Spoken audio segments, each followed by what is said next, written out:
Today, I'm going to discuss something that may disrupt romantic, what I call illusions in this world. And this illusion is that someone is going to ever love you for who you are. Now, I know that that's something that we say. I've been in enough relationships to know that that is a belief that people have.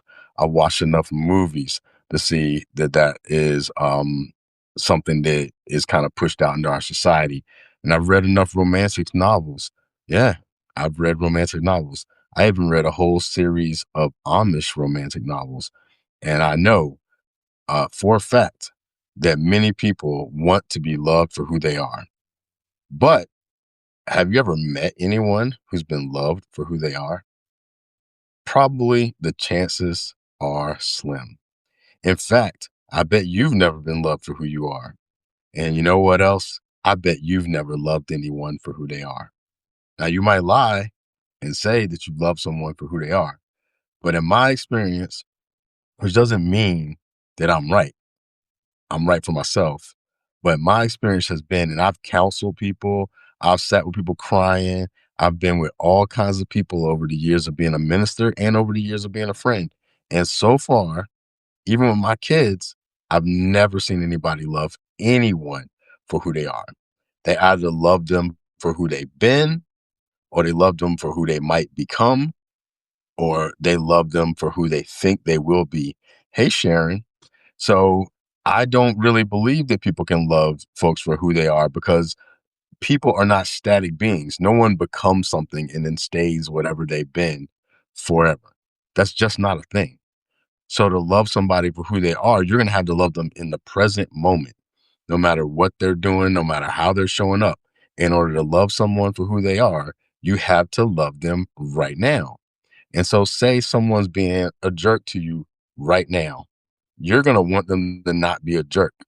Because well, maybe you won't, but most people won't want someone to be a jerk. So, loving them for who they are would mean loving them as being a jerk right now. But people aren't going to do that. Most people aren't going to sit there and just let you be a jerk and just be cool with it. They're going to resist it. And here's another thing, if you love someone for who they are, but who they are is someone who doesn't love you for who you are, then you have to, do you get what I'm saying? This might not make a lot of sense, but if you really think about it, even with little kids, like when we get a baby, we're like, oh, so sweet. Then who we meet them as, they can't walk, they can't talk, they can't wipe their butt, any of those things. And we love them into becoming something else, something more mature. And then when our kids may act up, as we like to call it, we don't just say, oh, I love you for who you are. You say, don't act like that. Be like this, fit in here, don't do that. That's not loving somebody as who they are, because who they are is whatever they're doing in the moment. But if you're trying to change them in any kind of way, then you're not really loving them as who they are. Now, some people may take that as something where they go like, oh man, maybe I should just let people be how they want to be.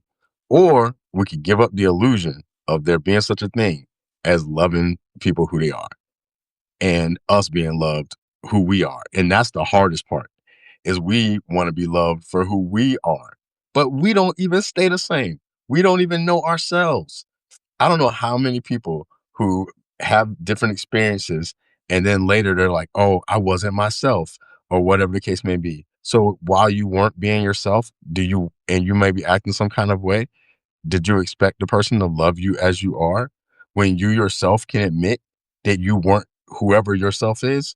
I know this sounds convoluted in some kind of ways, but the way that we function in our relationships are convoluted in so many ways. And we don't take the time to reflect on what we say. We just take things from our society and we run with it.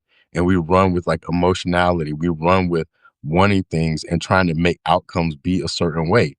But the reality, as I've experienced it, is things just happen, you know, and then we have ways that we respond to what's happening. Now, is there someone capable of loving you for who you are in every moment? I'd probably say that that's God, whatever your understanding of God is. But I wouldn't even go so far, and some people might not like me saying this, who are Christian and have their certain interests and beliefs. I'm Christian, but I don't believe some of that stuff. But I don't think Jesus loved people for who they are. Jesus loved people for who they were becoming, who they were in the process of becoming. Like he looked at the seed and saw the fruit and loved the fruit that they were becoming and lived for the fruit that they were becoming. But they weren't that in the moment. That's why Jesus called people brood of vipers, snakes, foxes, wolves. He said all kinds of stuff. He called people twice. He said, you go out looking for one convert and you make them twice as much a son of hell as yourself. He called his best friend Satan. So that's not loving someone as themselves. That's him thinking that they could be better and then loving them as they could become. That's what Jesus's teachings were. So he wasn't just like, oh, uh, be this way and I'm going to uh, let you stay this way. He just was like, yo, you're not being this way. I love who you can be. Stop. You know what I mean? And that is how many of us are. That's just how it is in the course of being human. Exactly, Sharon. Calling a thing a thing. But if we have these illusions in our mind of being able to be loved as we are when we're constantly in a state of becoming. So if we're, it's like trying to hit a moving target, but it's not just hitting a moving target. It's trying to hit a moving target while you on a skateboard. So you know what I mean? It's just not a thing. There's no such thing as loving people who they are when you are never going to be the same person forever. And they're never going to be the same person forever. It's loving as you go. It's learning as you go. It's going moment to moment. It's moments where you think, where you're like, this is awesome. And there's moments when you think that's not awesome. If you loved everything as it was, maybe you go order some food from the restaurant. They bring your plate out. You're like, I love everything as it is. And it comes out as nasty, it doesn't taste good, you're gonna say, hey, this does not good. Like send this back and bring it out the way that I thought I was getting when I ordered it, you know? And then you might love it. But you ain't gonna love it when it's not what you think it's supposed to be, when it says it's one thing and it's a different thing. You're gonna love it to become something else. And that is really humanity. In the video I made yesterday, I said that I just want to live a real life. And I've been that way since I was a kid. I've always just wanted to live real life. Like, don't mess with me. Don't come up with some BS. Don't try to get me to co-sign your garbage. Like, yada, yada, yada. I love people. I love myself. I love God or the creator, whatever the case may be. And I know that we're all mysteries trying to contemplate mysteries. And there's a lot of things that we're not going to get about ourselves. There's a lot of things we're not going to get about each other. And we're never going to get everything about the creator. So this love thing has nothing to do with what something is in a particular moment. It's just loving the state of being itself. It's just loving being. And you can't love other things being if you don't love yourself being in all of your mess and all of your whatever. And if you can do that for yourself, then perhaps then you can do it for others. But in my experience, you ain't doing crap for anybody else that you can't do for yourself. And you can't expect anything from anybody else that you can't do. So my advice to all beings and anyone who listens to this, next time you catch yourself saying, I just want some people to love me for who I am, just realize that you are saying something that makes no sense and that chances are you can't do it. I've never, ever in my entire life, to include my parents, ever met a person that loved anyone for who they are. It's always, I love who you used to be. I love who you might be. And if they love you in the moment for how you are, it's because you're being what they want you to be or what's acceptable to them. And if you stop doing that, they're going to show you, hey, I don't like this.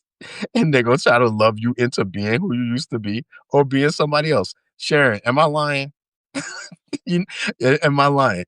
That's what I want to know, because that's been my experience, and chances are it's been all of y'all experience too.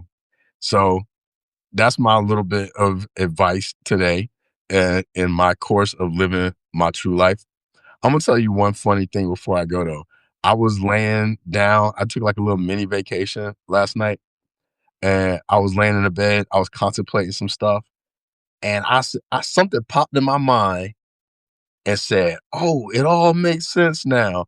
I get it. I understand like why people are having these experiences in America, most specifically, blah blah blah." Then my kids called. snapped me out of my awareness, and I could not remember for the life of me what it was. And for a second, I was like, "It all makes sense," and now I can't remember what it was that makes sense. Thank you, Sharon. No, especially the older you get. Exactly, and that's real true, 'cause I'm 50 now, and I'm telling you, it's something even though age is nothing but a number, blah, blah, blah, blah, blah, I promise you there's something that happened when I turned 50 where I was like, "Yo," it's like, it's a sweet age. It's like, I'm too old for some stuff. I'm like, "I'm too old to be listening to this crap, man. I already did this. I'm 50. I don't feel like hearing anything you gotta say if it doesn't make sense." And then at the same time, I'm still young enough to go play with my kids. It's the best. I wish I could I won't say I wish I could stay 50 forever because obviously I want to live out my life. But I really much enjoy this sweet spot of being 50 and being able to just feel in my body what works and what doesn't work for how I am choosing to be in the world. With that being said, I appreciate everyone who will see this in the future. I love who you've been. I love who you're becoming. If I know you, I might love you now, but it's all good. Love who you're being, then you can love others who are as they are becoming, and maybe we'll make some sense out of this sometimes nonsensical world. Peace.